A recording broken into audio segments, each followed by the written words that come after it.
The holidays will be here before you know it. Yeah, they are very fast approaching, but we want to ensure you and your family are safe and don't end up with a tummy ache. So Laura Cronquist with the North Dakota Department of Health joins us now to give us some food safety tips. Hi Laura, welcome. Hi, thanks so much for having me. It's a pleasure. So Laura, tell us, what food should we be especially careful with during our Thanksgiving food prep? That's kind of a loaded question. You should really be careful with all foods, but particularly so with foods of animal origin. So things like meat, poultry, seafood, eggs. You want to be really careful with food items like that, just because they are a higher risk than fresh produce, and you can easily transmit bacteria that might be on those food items to other foods that are ready to eat. Yeah, definitely. And so you kind of are on the subject of what I'm going to ask next is, a lot of people eat turkey for Thanksgiving. So how do you safely rinse and wash poultry? You don't, actually. Yes, the USDA and CDC do not recommend rinsing or washing your poultry. It serves no purpose as far as food safety is concerned. You're actually creating a bigger risk because washing it or rinsing it could potentially spray those germs all over the rest of your kitchen. Possibly on other foods, on utensils that might be clean, and now they're not, but you don't know that. So we really strongly recommend that you do not wash or rinse any fresh poultry. Okay. So Laura, this seems like kind of controversial information because I feel like we've always washed off the bird before it gets prepped up. So is this new, or did we always know this? My mother is going to kill me for saying this, but she actually used to wash her turkey as of just a few years ago. So I would imagine that this is probably fairly new information. For the record, she doesn't wash it anymore.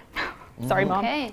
All right. Well, and there's, I'm a big TikTok fan, but I've seen like different ways. You get a lime, you get lemon, and you put some salt in there. I mean, it is a very controversial subject here with how to watch poultry. But anyhow, on the subject of turkey, how do you properly test the temperature of the turkey, once it's ready and out of the oven? That's a great question. So a lot of turkeys come with that little pop-up temperature gauge. That's usually fairly accurate, but we also recommend using a food thermometer, and you should always check it in 3 places.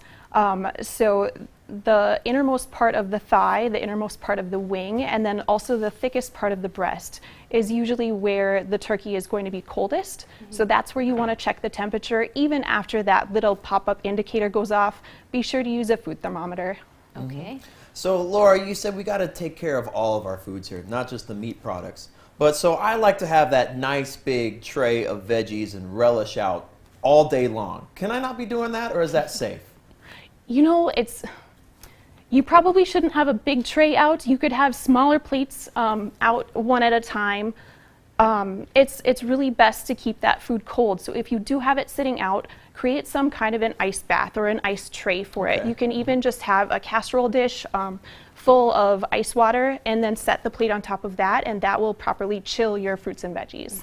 Okay. Well, that's a good tip. Laura, what are some maybe other mistakes people make besides not cooking the turkey properly or not putting, their side dishes on ice trays? Any kind of tips that you want to leave us with to think about? Yes, I have so many tips. I'm going to try to keep it short. Sure. Definitely try to keep your food out of that danger zone range. So anywhere between 40 degrees to 140 degrees, bacteria can multiply very quickly. So make sure you keep cold foods cold and hot foods hot. I know it's tough when you've got 15 different side dishes to keep things warm, but use your oven, use a warming tray or a chafing dish, something like that to keep those foods hot. And then make sure that perishable foods don't sit out for longer than 2 hours. Okay. Great information. Yeah, a lot of good information. Laura, thank you so much for joining us today, and we wish you a very happy Thanksgiving next week. Oh, you too. Thank you for having me. And if you all have more health-related questions, please visit health.nd.gov.